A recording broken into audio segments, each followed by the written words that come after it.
Okay, अस्सलाम वालेकुम। My name is Samar Ahmed और मैं कराची स्कूल ऑफ आर्ट्स से बिलोंग करती हूँ और मैं फाइनल स्टूडेंट हूँ टेक्सटाइल डिपार्टमेंट की।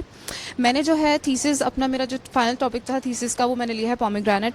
अनार को मैंने इसलिए चूज़ किया बिकॉज हमारे यहाँ कॉन्सेप्ट एक बना हुआ है कि लाइक फ्लावर्स और मोटिव्स जो हैं सिर्फ उसी पर ही काम हो सकता है, लेकिन मैंने सोचा कि एक कॉमन से जो फ्रूट है अनार, मैं उस पर काम करूँ, उसी के टेक्सचर और उसी के कलर्स पे काम करूँ। इसी तरह मैंने उसी के कलर्स और उसी के टेक्सचर्स के साथ प्ले करा मैंने, और मैंने उसी के साथ उसी के फ्लावर्स और लीव्स पर मैंने लेके और उसी के पैटर्न्स और उसी के जो छोटी छोटी डिटेल्स होती हैं उस पर ही मैंने काम किया है। उससे हटकर मैंने और कुछ भी नहीं किया। बेसिकली ईरान से ये बिलोंग करता है, ईरान का ये नेशनल फ्रूट है और मैं भी खुद ईरान से बिलोंग करती हूँ, तो फिर मैंने इसीलिए इस फ्रूट को चूज़ करा और मैंने सोचा कि मैं इस पर काम करूँ। और it is a royal fruit. ये 80s में 18 सेंचुरी में जब ये किंग और क्वींस जो है अपने पैरल में यूज़ करते थे ये मोटिव्स पे जो है पोमीग्रेनेट को, तो फिर मैंने उसी का रॉयल टच देने के लिए अपैरल से हट के उस एरा को दोबारा रिवाइंड करने के लिए मैंने जो है वॉल हैंगिंग बनाई।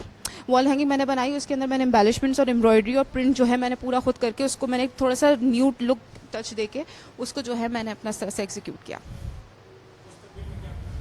मुस्तकबिल में प्लान है कि मैं ऑब्वियसली अपना जो है कैरियर इसी को करूँगी और अल्हम्दुलिल्लाह मेरी जॉब भी हो गई है अभी, लाइक मेरी स्टडीज़ से पहले ही, तो फिर मैं उसी पे कंटिन्यू करूँगी। इसी फील्ड में जो है मैंने आगे जाना है और मैंने जो है आगे जाकर इंशाल्लाह अपना ब्रांड भी मैं लॉन्च करूँगी इंशाल्लाह।